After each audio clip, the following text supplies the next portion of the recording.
Stop fighting. Accept that things will not get better. Maybe you should just go to a charity instead. That's what the doctors told me while I was painfully starving to death. They refused to help him get the critical treatment he needed. I only survived by taking matters into my own hands and fighting for my right to live. Prior to getting sick, my husband was a healthy, athletic model and English teacher. He would train 5 days a week at the gym, weightlifting, doing parkour, as well as mixed martial arts.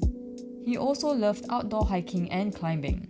His health and body were very important to him. However, in 2017, I began suffering from intestinal failure, which completely disrupted my life and work. As a result, he became unable to work, and I had to assume the responsibility of providing for our basic needs. It began as abdominal cramps and constipation, to the point that my husband was stuck on the toilet for several hours each day. Over a 6-year period, I gradually lost the ability to digest any food without getting sick. We explored endless non-invasive treatments with the help of dietitians, doctors, and specialists. They prescribed various diet plans, painkillers, and antidepressants, but none of them helped. My husband eventually started getting severe infections in his large intestine that required emergency hospital treatment. Crippled by pain, I felt increasingly isolated as I had to give up on my social life.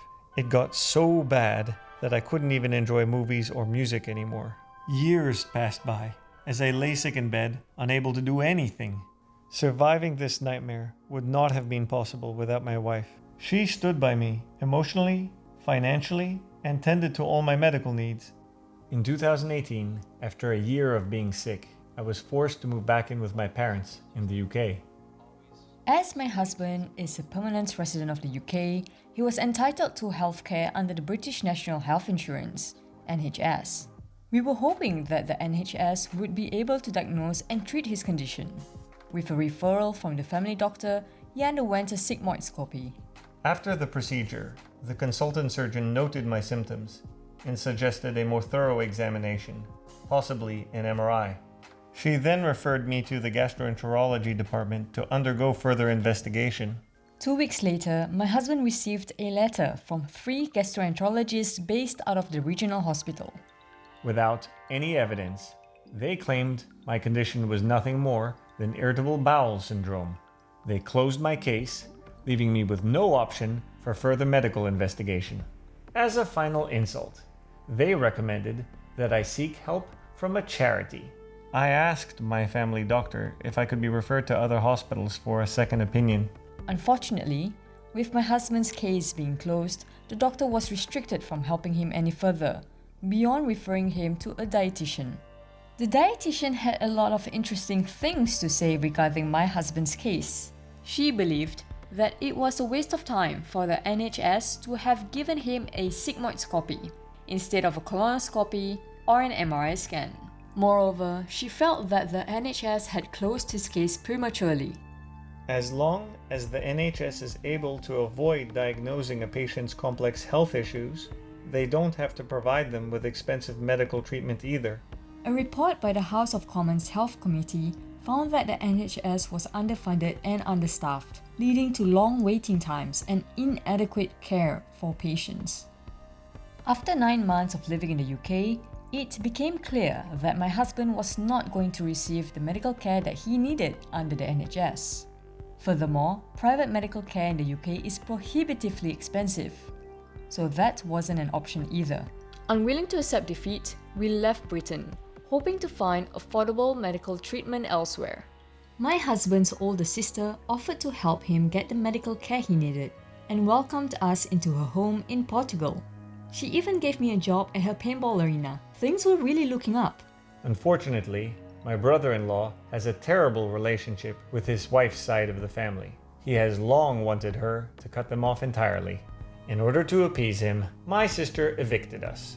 This created a rift within the family, and it really broke my parents' hearts. I get sad thinking about how I lost my sister. We used to be so close.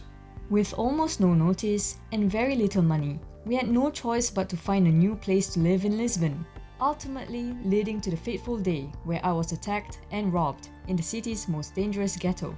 You can learn more about this traumatic event here. So happy to be free, from our last residence. Enjoying Lisbon properly for the first time. In early 2020, we moved to Estonia, a safe and cozy country my husband had lived in before. I secured steady employment through his friend, allowing us to focus on my husband's health. Navigating Estonian healthcare was slow and painful, but after 19 months, we discovered the first clue to his condition. An MRI revealed that he had a deformed and elongated transverse colon, which was looping into his pelvis. In order to explore surgical solutions, a private gastroenterologist referred him to a prominent surgeon, who we'll refer to as Dr. T. Our expensive consultation began with Dr. T stating that he was not willing to operate on me. We asked him to explain the MRI scans, but he didn't want to. Dr. T stated that since I had not spent years studying medicine like he did, it wasn't necessary for me to understand my own MRI scans. He believed that I simply lacked the comprehension. When I tried to discuss my intestinal problems with him, he dismissed them as being just my feelings. The doctor wrongly believed that my husband's issue was exclusively based on constipation. He refused to discuss any alternative solutions to surgery, making the entire consultation a waste of time and money. After hitting a dead end with Dr. T, we sought opinions from doctors overseas about a partial colectomy to remove my husband's transverse colon. Several doctors believed that he would benefit from it. With no other affordable options available in Europe, we pursued the operation at a private hospital in Gaziantep, Turkey. Although the hospital offered a major discount in exchange for appearing in promotional material, the operation still cost us a fortune. What we did not anticipate was that the promotional material would involve multiple interviews with various news outlets. Unfortunately, the Turkish media wrongly reported that I'm Estonian, which I'm not. The Turkish hospital's examinations revealed that my husband's entire large intestine was suffering from spasticity and deformity. They recommended two options that would improve his quality of life: a partial colectomy, which is less invasive, or a total colectomy, removing his entire large intestine. As the total colectomy would require a complete life change, I chose the partial colectomy and underwent the operation in January 2022. The surgery gave me back some of my freedom, as I didn't have to spend several hours trapped on the toilet each day anymore. He used that freedom and took me to Israel in the summer of 2022, something that would have been impossible before the operation. Unfortunately, I was still experiencing terrible pain whenever I tried to eat. My husband's intestinal infections, which had begun in early 2021, became more severe. By mid-August, he could only tolerate water with sugar, causing a dramatic drop in weight to just 54 kilograms. Luckily, he was able to secure national health insurance in Estonia. As a result, he was hospitalized where he received special antibiotics to clear up life-threatening infections. Due to his inability to eat normally, he was placed under the care of a specialist who deals with nutrition. Her first course of action was to place my husband on total parenteral nutrition, TPN. We will refer to her as Dr. L. Dr. L made us aware that in order for me to continue receiving TPN, I would have to follow her recommended treatment plan. She reserved the right to withdraw the TPN if she felt I violated her instructions in any way. As I didn't want to starve to death, my life was truly in her hands. Adapting to life on TPN was a major undertaking. The sheer volume of medical supplies it required was overwhelming. Changing TPN bags took at least 40 minutes each day. My husband was severely malnourished. Restoring his body weight meant that he had to remain attached to the TPN almost 24 hours a day. Walking across the apartment, going to the toilet, or taking a shower all became a challenge for him due to the heavy IV stand that he had to wheel around. While TPN kept my husband alive, it was never meant to be a long-term sustainable solution. The treatment carries risks of liver failure and infections from the central line. Each year, 28,000 people die due to central line associated bloodstream infections. Dr. L conducted a 2-week experiment where my husband was not to eat any food whatsoever. During that time, he was to rely solely on TPN and water. While his pain was slightly reduced, he also experienced unpleasant side effects. After the experiment, I attempted to eat one apple each day, as eating anything more would result in agonizing pain. My husband made it clear to Dr. L that he could only handle eating minuscule quantities of food per day. Despite this, Dr. L said that if he could handle eating, he didn't require TPN anymore. As the TPN was keeping me alive, I became vocally distressed that they might take it away. As a result, Dr. L changed her mind and allowed my husband to remain on TPN for the time being. To locate the source of my intestinal pain, I raised the possibility of doing a hypergastric plexus nerve block, but Dr. L objected. A nerve block is a type of injection that can manage pain and diagnose its source by targeting specific nerves. Dr. L stated that this treatment wasn't available in Estonia. Furthermore, she did not believe that a plexus nerve block would benefit me. Despite this, she wasn't against me pursuing it overseas. After some research, we found a clinic in London that offered this specific nerve block treatment. We learned a lot from the very expensive consultation with the British pain specialist. After a review of my husband's medical history, he believed that there was a fair chance that the treatment would work. However, he could not guarantee the results. When we presented our findings to Dr. L, she was not willing to let my husband experiment with the treatment, as she doubted its effectiveness on chronic intestinal pseudo-obstruction. So instead, we tried various other non-invasive treatments, such as diets, physiotherapy, and medication. None of them made any real difference. When my husband raised the possibility of surgical options, Dr. L told him to be patient. She believed that he should wait at least 2 years before she would consider any operation. I asked her, why should I lose more years to this? I had already endured 6 years of agony that was keeping me from living my life.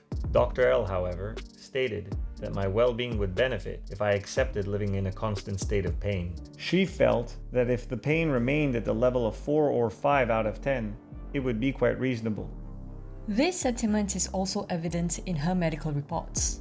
At the time, she considered it counterproductive to try and find a cure or even the root cause of my husband's condition. Dr. L didn't want me to pursue overseas treatments, such as a nerve block or surgery. She made it clear that if my husband did it anyway, she would stop being his doctor. This meant I would no longer be able to receive TPN, which was my lifeline. She felt the only realistic option was to focus on managing his symptoms. As we had yet to exhaust all treatment options, we both thought it was premature of Dr. L to rule out finding a cure. I strongly disagreed with the hospital's unwillingness to be proactive.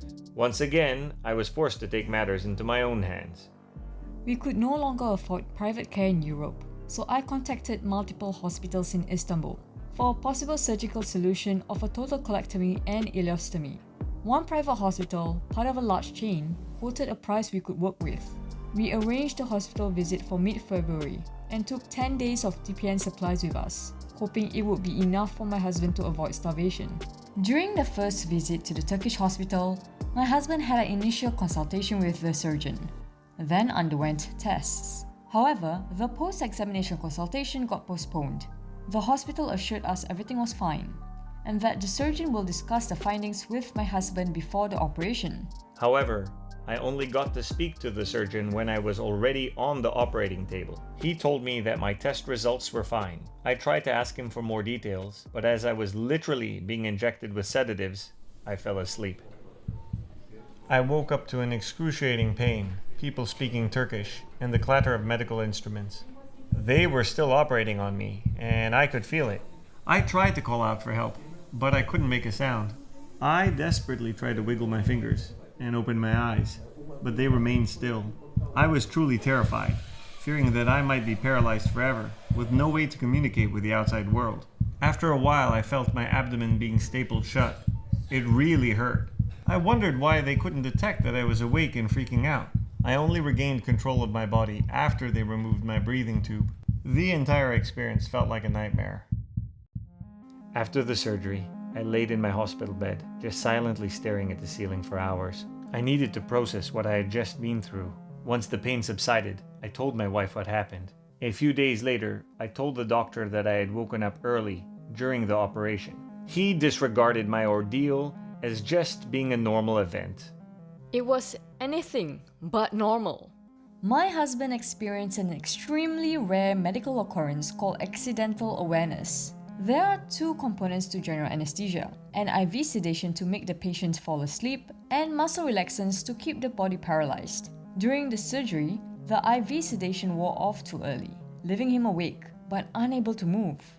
Over the next 3 days, my husband was gradually walking, drinking, and even eating liquid food again. His recovery was going well. That is, until it was time to remove the surgical drain from his abdomen. I already experienced this procedure a year earlier, during my first abdominal surgery. I knew it would hurt like hell, but found comfort in knowing that it would be over quickly. Unfortunately, I was wrong. The surgeon managed to pull out 60% of the pipe before it got stuck. Instead of figuring out why it was stuck, he decided to use force and tugged harder. Why are we doing this? Unsurprisingly, the pipe snapped, leaving a 15cm section inside of my husband's abdomen. As a result, he was rushed into emergency surgery to have it removed. It still hurts there sometimes. The Turkish hospital's crisis managers tried to downplay the accident over the next 2 days. However, based on the feedback we got from the world's largest ileostomy support group, it was a clear case of medical malpractice. I'm convinced that all of this could have been avoided if only the Estonian hospitals had been willing to operate on me. After 5 days, my husband was released from the hospital. We stayed in a nearby studio apartment for 3 weeks. The hospital monitored his recovery, removed his stitches, cleaned his wounds, and educated us on stoma equipment use. After a final consultation with the surgeon, we returned to Estonia. At present, it's been nearly 4 months since my total colectomy and endometriostomy surgery. My physical pain has dramatically decreased, allowing me to socialize, do house chores, and even exercise again. Although I experience occasional pain and itchiness due to skin allergies, they become manageable with the right stoma supplies. Even the phantom rectum pain, which feels like an urge to poop, is becoming less frequent over time. The truly fantastic news is that for the first time in 6 years, I can finally eat and enjoy food again. Pretzels, bread, strawberry, bananas, melon, rice and meatballs, chocolate cereal, and he feels fine. No more starvation, no more anxiety, no more pain after eating. Many people wonder why my husband and I had to bear the burden of paying for his medical expenses, despite having insurance coverage in both the UK and Estonia. But when government hospitals refused to provide the necessary treatment and care, seeking out costly private hospitals became our only option. What would you do in our situation? Just give up? In May 2023, my husband's TPN line had a surface infection. This would have been very serious if he still required it for nutrition. Fortunately, thanks to his ileostomy surgery, my husband is able to eat food again. As he did not need TPN anymore, the line was surgically removed. My salary was nowhere near enough to pay for all the operations, tests, and other treatments my husband underwent. It was only through the kindness of others that we were able to carry this financial burden. The hundreds of kind souls who donated to our fundraiser, friends, family, friends of friends, colleagues, university mates, kids I went to school with, gym buddies, former lovers, people I met once at a party 2 decades ago, people I bumped into while hiking, people I climbed tropical mountains with, people I once met at a hostel, people who were seated next to me on a plane. You all got to know me once and later helped save my life. Then there are all the strangers who learned about my husband from social media. Posts on Discord, TikTok, Facebook, or even Reddit. Your support made my survival possible. If I had solely relied on the British NHS or the Estonian doctors, I would still be sick, or worse. They tried to convince me that nothing could be done to improve my situation, and even threatened to cut off my vital medical treatment if I didn't do as they said. To survive this, I've endured physical agony and financial ruin, but I've never let it break me. Complex cases like mine can be difficult to diagnose or find a suitable treatment for. At the same time, doctors need to be more open-minded when trying out possible solutions. Many of you have been failed by your medical systems. We share our story to inspire hope. Please don't give up and continue to fight for your life. It's been fatally honest. Ciao.